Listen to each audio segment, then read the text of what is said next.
But you don't need to work 60, 70, 8 hours a week to get great results. You need to work efficiently and work on the right things. Take care of yourself along the way with the right sleep, diet, exercise, and hydration. You're going to be able to stay in the game for a very long time, and you're also going to feel great doing it. Hey everyone, it's Ian Koniak, and today I'm going to share 3 simple tips to prevent burnout.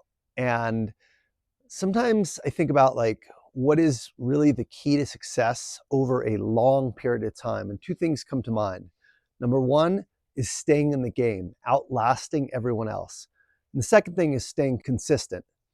And if you're burnt out, if you're just dead tired and exhausted, it's going to be very hard to be consistent and probably near impossible to stay in the game for the long haul. I've been in sales and now entrepreneurship for 23 years straight and have maintained a pretty consistent level. And I want to share kind of some of the ways that I have been able to do it so that I can show up the same every day, regardless of what's going on. And I'll just kind of add this disclaimer.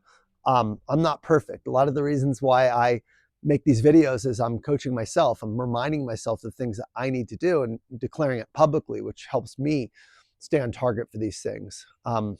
A few weeks ago, I got sick. I felt super burnt out, and I didn't actually practice some of the stuff I'm preaching, but that's rare. That happens not very often because I do have certain routines that I stick to. So I'm going to share these 3 tips, and I hope this will help you stay in the game long time and also be consistent with how you show up every day and being able to do the hard things. So the first tip, we're in Lake Arrowhead right now, and it's one of the most beautiful places, I think, in the country, in the United States. And you can see it's, gorgeous fall colors behind me.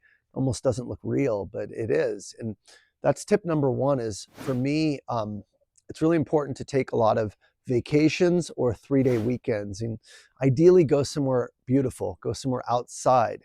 You can go and do stuff with kids. You can go to Disneyland, you can go to sports, you can run around, but you're not actually getting rest if your weekends are filled with nonstop activities. So for me and Sandy, we purposely don't have our kids doing too many things so we could take weekend trips up here. We're up at least once a month. We're going to stay here all winter, and we lived here in the summertime. And just being around somewhere beautiful, you don't have to have a lake house. You don't have to have a getaway. Even just going to an Airbnb somewhere or going hiking in your nearby state park or national park on a regular basis, or just going somewhere that brings you peace and calm is so important. So we regularly schedule at least 4 vacations per year, a week-long vacation. It gives us something to look forward to. It makes it easier to stay in the game because you know that the vacations are coming. Second thing that we do consistently is we'll take 3-day weekends. A lot of times, I'll go in and take a Friday off, and we'll come up here for the 3 days, or we'll go to San Diego, or we'll do something that helps us to stay relaxed and stay consistent with how we show up. And that's really easy. It's really good for rejuvenating the soul, gaining back your energy, and just resting. If you're just running around all the time, including the weekends, you're not going to feel come Monday morning like you got any rest. And there is a reason there is a Sabbath, there is a day of rest for a reason. It's because work is hard, and you need to refuel to be able to show up fully for the week. So that's tip number 1, is try to take lots of vacations and not just fill up your weekends with activities that leave you more exhausted on Monday than when you started. Easier said than done, I know, but the more you're in nature, the more you're somewhere beautiful and calm, the more you can just let everything out and decompress.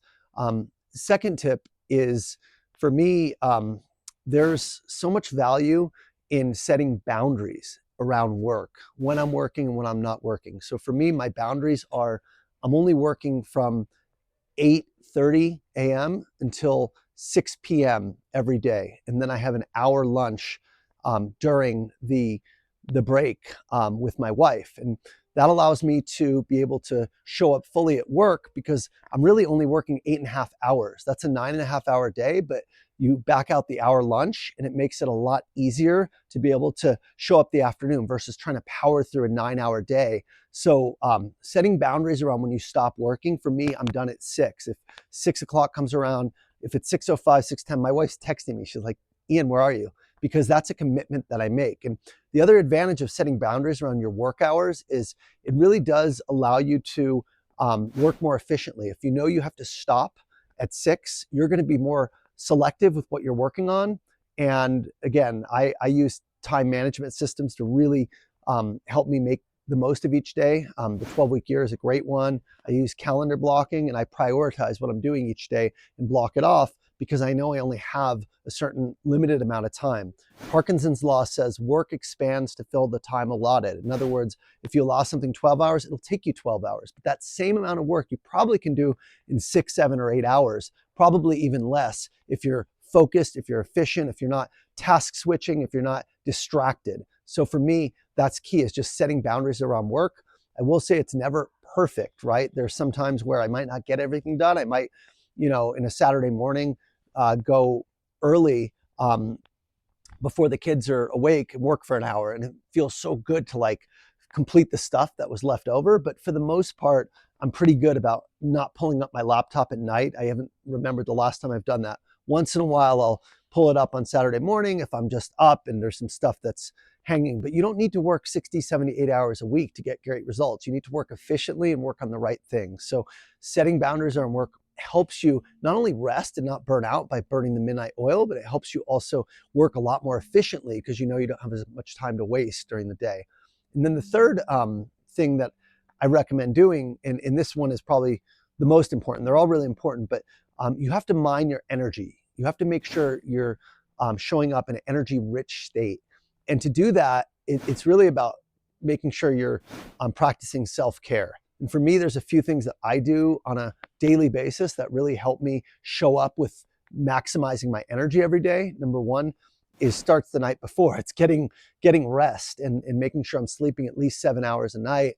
I wear a Whoop. I track my sleep, and I'm really trying to score above 75 at the lowest, so I can be energized. And I have a recovery score, so I know, listen to my body when I'm depleted or my vitals are not where they need to be. So really mining your sleep and tracking it, I think is very helpful. Another thing is hydration.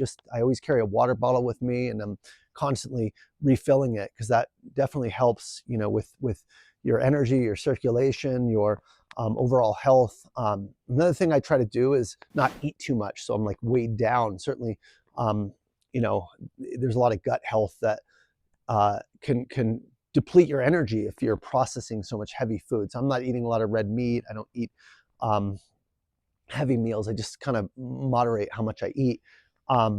So diet, sleep, and the last one is just exercise. I try to exercise at least 4, if not 5 days a week, either running or doing some pull-ups and push-ups or going to the gym. But if you just take care of your diet, your exercise, your sleep, and your hydration, generally you're going to show up with a lot of energy, and it's going to help you not feel burnt out because you physically feel really, really good. So I hope these tips are helpful for you. Give yourself grace. It's never perfect, but if you plan vacations and if you have time for resting and rejuvenation, if you set boundaries around work, and if you always take care of yourself along the way with the right sleep, diet, exercise, and hydration, generally you're going to be able to stay in the game for a very long time, and you're also going to feel great doing it. You're going to be happy, you're going to show up consistently, and a lot of success is just outlasting everyone else. When they get tired, when they run in highs and lows, I'm just staying consistent, and showing up the same way and doing it for a very long time so you can become a master at what you're doing rather than hopping around.